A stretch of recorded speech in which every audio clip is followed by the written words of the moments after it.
Visakhapatnam port స్టేడియంలో నేడు జరగాల్సిన ఆర్మీ ర్యాలీకి వర్షం అడ్డంకిగా మారింది. దీంతో పలు ఈవెంట్లకు విరామం ప్రకటించారు ఆర్మీ అధికారులు. అగ్నివీర్ నియామక ప్రక్రియలో భాగంగా నేడు ఆర్మీ ర్యాలీ జరగాల్సింది. దీనికోసం పోర్టు స్టేడియానికి అర్ధరాత్రి నుంచే అభ్యర్థులు భారీగా చేరుకున్నారు. అయితే వర్షం కారణంగా భారీగా కురుస్తుండటంతో పలు ఈవెంట్లకు తాత్కాలికంగా విరామం ప్రకటించారు ఆర్మీ అధికారులు.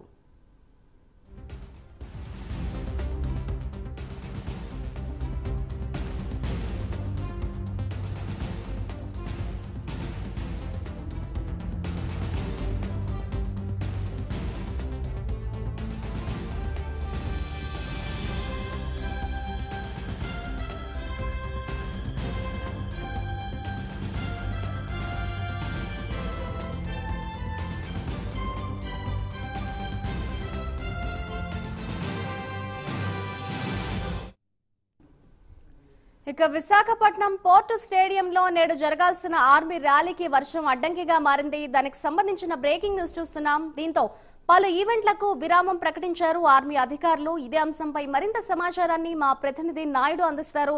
నాయుడు, చెప్పండి, నేడు విశాఖపట్నం అటు పోర్టు స్టేడియంలో చూస్తే కొన్ని జరగాల్సిన ఈవెంట్లను అయితే ఆర్మీ అధికారులు అయితే విరామం ప్రకటించినట్లుగా తెలుస్తోంది. ఓవరాల్ గా ఇవాళ జరగాల్సిన ఈవెంట్లు క్యాన్సిల్ అవుతాయంటారా నాయుడు? Thank you Madhuri. విశాఖలో ఏదైతే ఆర్మీ ర్యాలీకి సంబంధించి ఇప్పటికే ఏర్పాట్లు అయితే పూర్తి చేయడం జరిగింది. దీనికి సంబంధించి భారత సైన్యంలో అగ్నివీర్ ఎంట్రీ ద్వారా ఏదైతే ఆర్మీలో చేరేందుకైతే మాత్రం అభ్యర్థులందరూ కూడా ఇప్పటికే రిటర్న్ టెస్ట్ను కూడా పూర్తి చేసుకోవడం జరిగింది. దీనికి సంబంధించి ఈ రోజు నుంచి సెప్టెంబర్ 5 వరకు సుమారుగా 11 రోజుల పాటు జరగాల్సినటువంటి ఏదైతే రన్నింగ్ కావచ్చు, లేదంటే శరీర దారుఢ్య పరీక్షలకు సంబంధించి అయితే మాత్రం రోజుకి 1000 మందికి అయితే ఇక్కడ పరీక్షలు నిర్వహించేందుకైతే మాత్రం విశాఖ పోర్ట్ స్టేడియం వేదిక అయింది. అయితే అనుకోని పరిస్థితుల కారణంగా ఏదైతే వర్షం రాత్రి నుంచి కురవడంతో అయితే మాత్రం ఏదైతే ఇక్కడ నిర్వహించాల్సినటువంటి రన్నింగ్ రేస్ ఒకటి మాత్రం దాన్ని విశాఖ ఆర్కే బీచ్కు మార్చడం జరిగింది. అదేవిధంగా చూసుకున్నట్టయితే అక్కడ రన్నింగ్ రేస్లో సెలెక్ట్ అయిన అభ్యర్థులు ఎవరైతే ఉన్నారో వీళ్ళందరినీ కూడా ఇప్పటికే పలు దఫాలుగా కొన్ని బస్సుల్లో మళ్ళీ సెలెక్ట్ అయిన అభ్యర్థులందరినీ కూడా ఇక్కడ మళ్ళీ పోర్ట్ స్టేడియంకి తీసుకురావడం జరిగింది. ఇక్కడ మిగతా దీనికి సంబంధించి జరగాల్సినటువంటి జావలిన్ త్రో కావచ్చు, పుషప్స్ కావచ్చు, లేదంటే షార్ట్ పుట్ కావచ్చు, ఇటువంటి టెస్టులన్నీ కూడా ఇవి పోర్ట్ స్టేడియం లోపలనే మీకు జరిపేందుకైతే మాత్రం ఇప్పటికే పూర్తిగా సన్నాహాలు కూడా చేసుకున్నారు. ఇక్కడ ఆర్మీ అధికారుల ఆధీనంలో ఉన్నటువంటి ఈ పోర్ట్ స్టేడియంలోకి అయితే కనుక ఎవరిని కూడా బయట వ్యక్తులు ఎవరు కూడా అనుమతించడం లేదు. అదేవిధంగా చూసుకున్నట్టయితే కనుక మనం విజువల్స్లో చూసుకున్నట్టయితే కనుక మనం చూడొచ్చు. విజువల్స్లో చూసుకున్నట్టు ఇక్కడ పూర్తి స్థాయిలో ఇక్కడ బోర్డులను కూడా ఏర్పాటు చేశారు. అంటే ఎవరు కూడా బయట వ్యక్తులను ఎవరిని నమ్మి మోసపోవద్దు, మీరు ఎవరు కూడా తప్పుడు లేదా నకిలీ ధ్రువపత్రాలతో ర్యాలీ ప్రదేశానికి రాకూడదు. అదేవిధంగా చూసుకున్నట్టయితే రిక్రూట్మెంట్ గురించి లేదా వివరాల కోసం అయితే మాత్రం రిక్రూట్మెంట్ ఆఫీసర్ని, సిబ్బందిని కాకుండా మరీ ఇతర వ్యక్తులను కూడా సంప్రదించరాదు. అదేవిధంగా చూసుకున్నట్టు కనుక ఈ మధ్యకాలంలో ఏవైనా మీరు వ్యాధులు బారిన పడడం కానీ, ఏదైనా ఆపరేషన్స్ కానీ ఇటువంటివి ఏమైనా చేసుకుంటే వాటిని ఎవరికి కూడా మీరు దాచొద్దు అంటూ కూడా మీకు చెప్తున్న పరిస్థితి కూడా మీకు కనిపిస్తూ ఉంది. అదేవిధంగా ర్యాలీ ప్రదేశంలో ఎటువంటి మొబైల్ హ్యాండ్సెట్లు కానీ, లేదంటే ఖరీదైనటువంటి వస్తువులు ఏవి కూడా తీసుకురాకూడదు అంటూ కూడా చెప్పారు. అదేవిధంగా తోటి విద్యార్థులతోనూ, రిక్రూట్మెంట్ సిబ్బందితో ఎవరితోనూ కూడా అసభ్యంగా మాట్లాడొద్దంటూ కూడా చెప్తున్న పరిస్థితి కూడా మనకు కనిపిస్తుంది. అదేవిధంగా ర్యాలీ జరుగు ప్రదేశాల్లో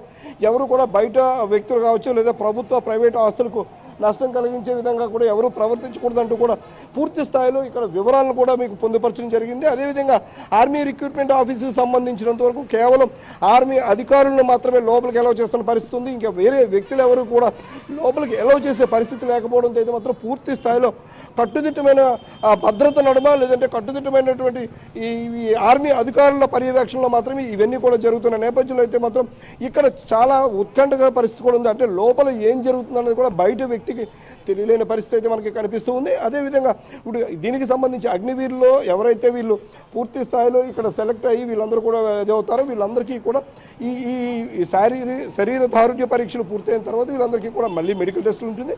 సుమారుగా ఒక 100 మందిలో ఒక 25 మందిని మాత్రం రన్నింగ్ రేస్లో సెలెక్ట్ అయిన వాళ్ళందరినీ మళ్ళీ ఇక్కడ తీసుకురావడం జరిగింది. ఇక్కడ పూర్తి స్థాయిలో మళ్ళీ ఫిల్టర్ అయిపోయి ఓవరాల్గా మొత్తం ఫిల్టర్ చేసిన తర్వాత ఆ తర్వాత మాత్రం మెడికల్ పరీక్షలు నిర్వహించనున్నారు. అదేవిధంగా ఎవరైతే ఇందులో పూర్తిగా సెలెక్ట్ అవుతారో వీళ్ళు 4 సంవత్సరాల పాటు ఆర్మీలో అగ్నివీరు దీనిలో అయితే పనిచేసే విధంగా ఉంటుంది. వీళ్ళకి ఎవరికి కూడా పూర్తి స్థాయిలో పెన్షన్ ఫెసిలిటీ కానీ లేదంటే ఎటువంటి సదుపాయాలు ఉండకపోయినప్పటికీ భారత సైన్యంలో చేరి దేశానికి సేవ చేయాలని ఒకే ఒక సదుద్దేశంతో వీళ్ళందరూ కూడా అగ్నివీర్ పరీక్షలకు హాజరైనట్టుగా కూడా విద్యార్థులు చెప్తున్న పరిస్థితి కూడా విద్యార్థులు చెప్తున్నారు. అంటే కేవలం దేశానికి సేవ చేయాలని ఒకే ఒక సదుద్దేశంతోనే మేము అగ్నివీర్ పరీక్ష వస్తున్నాం. కానీ 4 సంవత్సరాలైనా కూడా మేము దేశానికి సేవ చేయాలనే ఖచ్చితంగా మేమైతే మాత్రం మేము అందుకని ఈ ఆర్మీ ర్యాలీకి అటెండ్ అయ్యేవాళ్ళు కూడా పలువురు విద్యార్థులు చెప్తున్న పరిస్థితి కూడా కనిపిస్తుంది.